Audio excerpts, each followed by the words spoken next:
Well, Isaac had just made his blessing on what he thought, or who he thought, was Esau. But we continue today in Genesis 27, verses 30 to 33. And let's see what we get. And it came to pass, as soon as Isaac had made an end of blessing Jacob, that's who he blessed, and Jacob was yet scarce gone out from the presence of Isaac his father, that Esau his brother came in from his hunting. And he also had made savory meat, and brought it unto his father, and said unto his father, Let my father arise, and eat of his son's venison, that thy soul may bless me. And Isaac his father said unto him, Who art thou? And he said, I am thy son, thy firstborn, Esau. And Isaac trembled very exceedingly, and said, Who? Where is he that hath taken venison and brought it to me? And I have eaten it all before you came, and have blessed him? Yea, and he shall be blessed. Now, exciting, isn't it?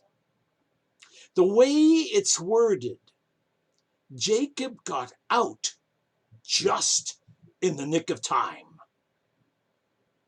It says Jacob was scarce gone out from the presence of Isaac his father, that Esau his brother came in from his hunting. If Jacob were speaking English, he might have said, Whew, that was close. Verse 31 continues, and he also made savory meat and brought it unto his father. Now this meat, unlike Jacob's, this was made of real venison, or the game meat of creatures taken in the real hunt.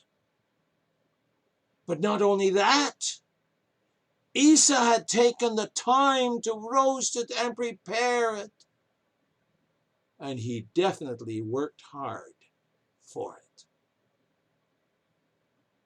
Then he said to his father, Let my father rise and eat of his son's venison, that thy soul may bless me. It must be admitted that this address of Isaac to his father was in a very respectful manner, similar to what Jacob said, as was really appropriate to a dutiful son, to an aged and honored parent, who, in obedience to his command, had prepared a savory meal for him.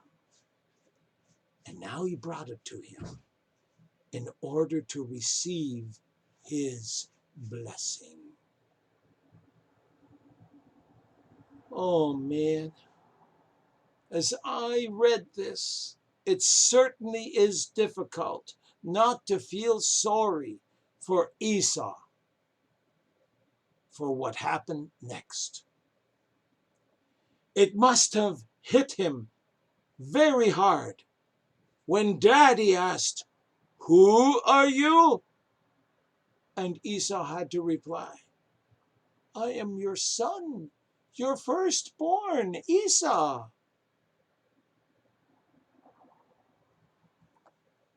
And then we read, and Esau trembled very exceedingly. That means he really shook hard.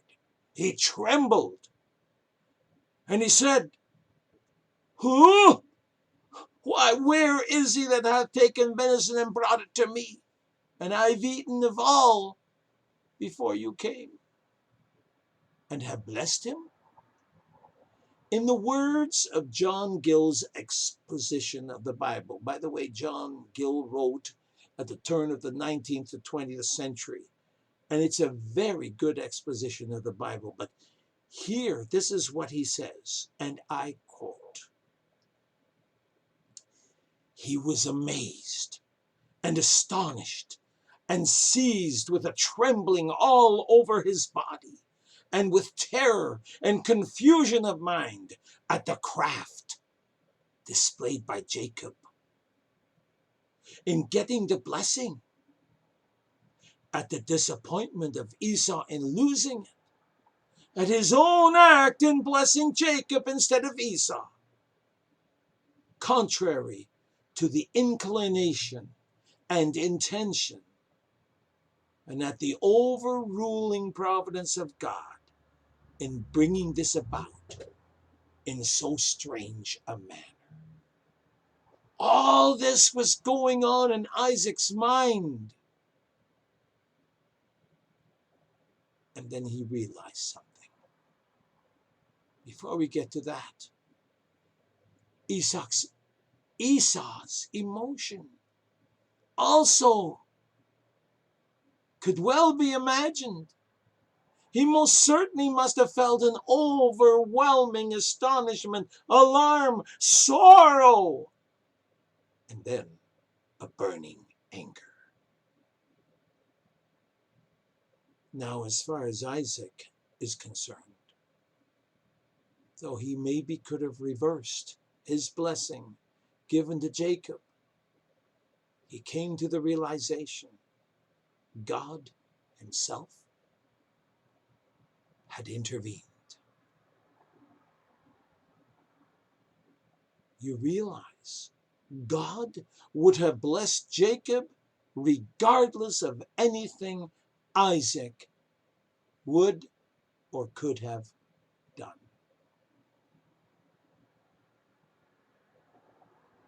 This really is an important lesson for all of us to learn.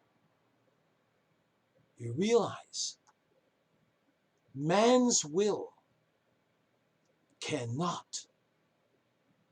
never thwart God's will and God's purposes.